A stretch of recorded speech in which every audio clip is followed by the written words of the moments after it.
So in this video I'm going to be analysing Solskjaer and Manchester United's defensive disaster class against Liverpool, and in another video that I will be putting out soon, I will be talking about Gary Neville and Jamie Carragher's opinion on the Solskjaer sacking situation, breaking down everything that I think is wrong with the mainstream pundits' view on Manchester United and sacking managers in general. So make sure you subscribe to the channel and click the bell so you get notified when that video comes out if you haven't already. But before we get into the analysis, for cheap good quality football jerseys, retro jerseys and tracksuits, go over to www.jerseyfifa.com. A link will be left in the description, and use code ATLANTISFOOTBALL for 5% off. So from the start of the game we saw Solskjaer using his normal 4-2-3-1 system, and United were attempting to press Liverpool high up the pitch. Now this isn't a problem, but it's how United went about it that really opened them up. We can see here 3 minutes into the game before Liverpool scored their first goal that United are pressing in their 4-2-3-1, and you can see when the ball is on the right side that Greenwood pushes up to press Van Dijk, with Ronaldo moving over to the left side, creating a V-shaped press with Fernandes in behind them. Now in this specific pressing situation, United's press actually did force Liverpool long,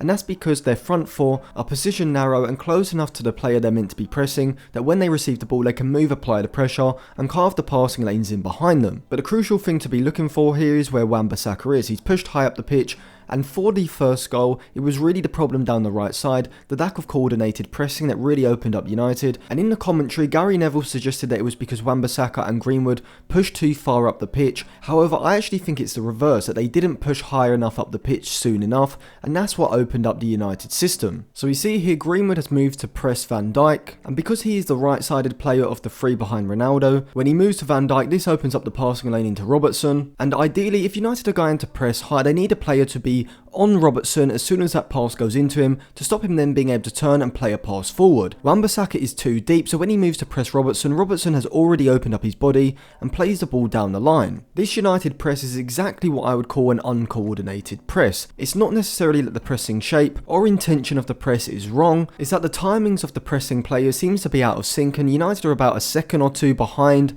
where they should be up the pitch, and this allows Liverpool to simply play around them. When in the pressing system, it should be like the players are joined by rope, in the sense that if a frontline player moves to press, it's almost automatic that the player behind him will follow his movements into the exact position to then be prepared to press a player when a pass goes into him. But even with Wan-Bissaka and Greenwood's uncoordinated press on the right, United's whole defensive shape behind them should not fall like a pack of cards as they did. As Jota pulls out to the left wing, Lindelof needs to make a decision, and to be fair to him, he is stuck in a pretty hard position here. If he does move tight to Jota to stop the ball going into his feet, this opens up a massive space between Maguire and him, and it would likely see Firmino making a run from deep through the middle of the United defence with a long ball setting him through. The main player at fault in the back line to me has to be Harry Maguire. He has to move over to close the space down between him and Lindelof, as he's the only player who really has a full vision of the pitch. He then has to be shouting at Shaw over his left shoulder to come and close up the gap where Salah is, instead of holding a wide position with Trent Alexander-Arnold. The ball goes into Jota and he's able to play the pass into Firmino, and Maguire once again shows why he's the absolute master at just going into no man's land and doing absolutely nothing.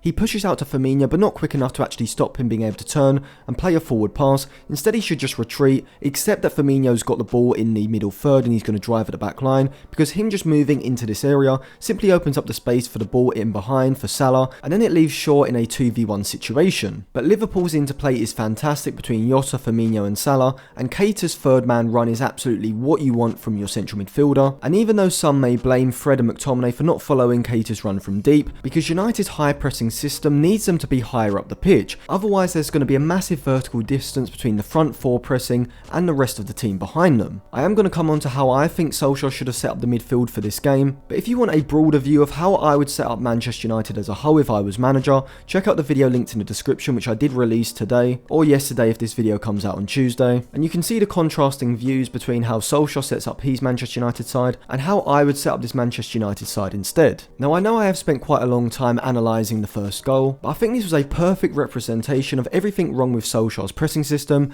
and United's backline as a whole. And the second Liverpool goal summed up exactly why I don't think Harry Maguire can be a starter in this Manchester United backline. So you can see that Andy Robertson has the ball on the left side, and the main issue that I think this United backline had against Liverpool is that Liverpool often use three players in narrow positions in the half space. Usually it's Firmino, Jota and Salah, but in this situation you can see Milner's pushed up the pitch into that forward forward line, with Firmino dropping deeper into that false 9 position, and Jota and Salah are also there, and they're basically playing as a front 3 against just Lindelof and Maguire. Now Shaw can't come across because Keita's making a run in between him and Maguire, and with Wan-Bissaka pushing out to Robertson, United are essentially playing 3 versus 4 Liverpool attackers, and you can already tell just from this image that if Liverpool can get the ball into one of those 3 plays between the lines, then instantly United are going to be in massive trouble. Before I move on to the next phase of play, you can already see here that with McTominay and Fred, the double pivot in midfield, they're already struggling to come across and carve the passing lanes into the plays between the lines. Ideally, McTominay would be a little further over to the left side to cut off this ball into Milner,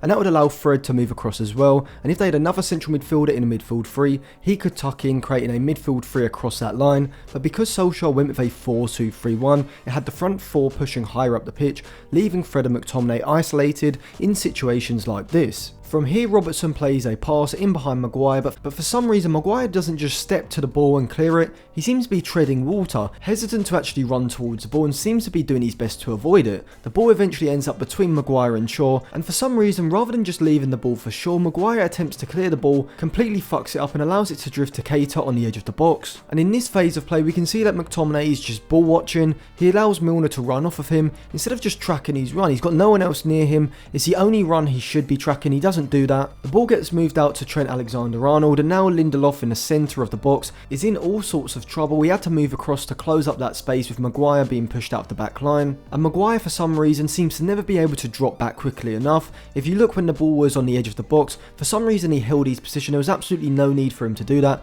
He should have dropped back into that back line, and if he had been in a deeper position, not only would he have potentially been able to cut out the ball across the 6-yard box, but it also would have allowed Lindelof to remain closer to Jota and potentially cut out the ball as well. Now the reason I spent so much time analysing just these 2 goals rather than the whole game is because I think this game was a pretty good example of it doesn't matter how well you perform throughout the majority of the game, if there's always going to be key points in the game where your system and individual players completely fall apart. If you watch the 3rd goal, once again there's complete chaos in the back line, and Maguire's reaction is so slow. Salah's making a movement before he even realises what's going on. He's looking around in the box rather than being concerned about getting to the front post to cut off that cross across the box. In the 4th goal, there's another major Maguire mistake. You see here Jota has the ball on the left side, and United's defensive setup here isn't too bad apart from Harry Maguire in the centre of the defence. Lindelof has pulled into a wide position picking up Curtis Jones, and Maguire for some reason just holds his position. There's no one around him. He should just move across, cover the space where Firmino is,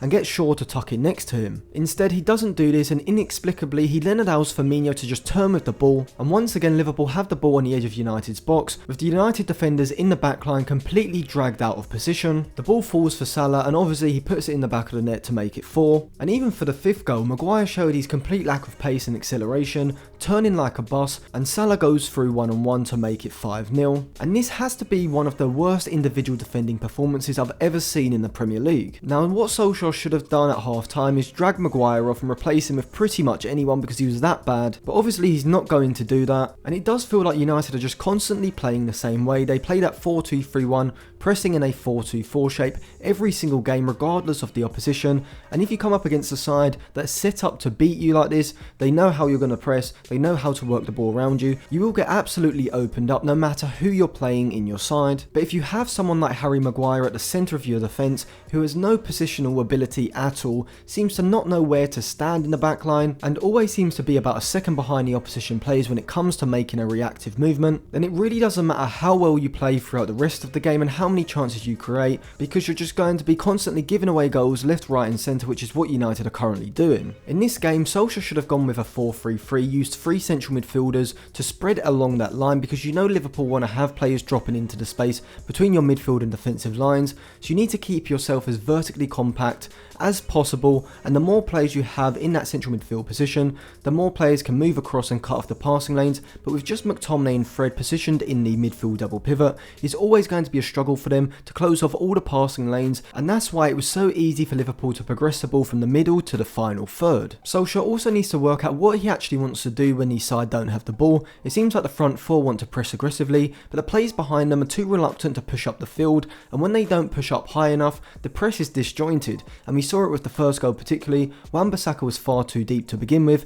he can't get to Robertson to stop the pass, and it becomes easy for Liverpool to play around United's high press. There's no point pressing high high. There's no point pressing high if it's just going to be the front 4 players man-to-man pressing Liverpool in their defensive third. You might as well just instruct the side to sit off in the middle third and allow Liverpool to bring the ball out, and at least then, while you will allow Liverpool to get to the middle third a lot easier, there won't be as much space between the lines for them then to exploit. And if you did this, most likely you aren't going in at half time 4-0 down. So I think now the consensus seems pretty clear that most people want Ole to be sacked as manager. However, I will be discussing Gary Neville and Jamie Carragher's opinion on the matter, so make sure you click the bell to get notified when that video comes out. And also I will be releasing a video on Zinedine Zidane as Manchester United manager, and I did release a video earlier on this week talking about what I would do if I was Manchester United manager, so that will be linked in the description for you to check out after this video. Give me your thoughts in the comment section below, and follow me on Instagram and Twitter for more content as well.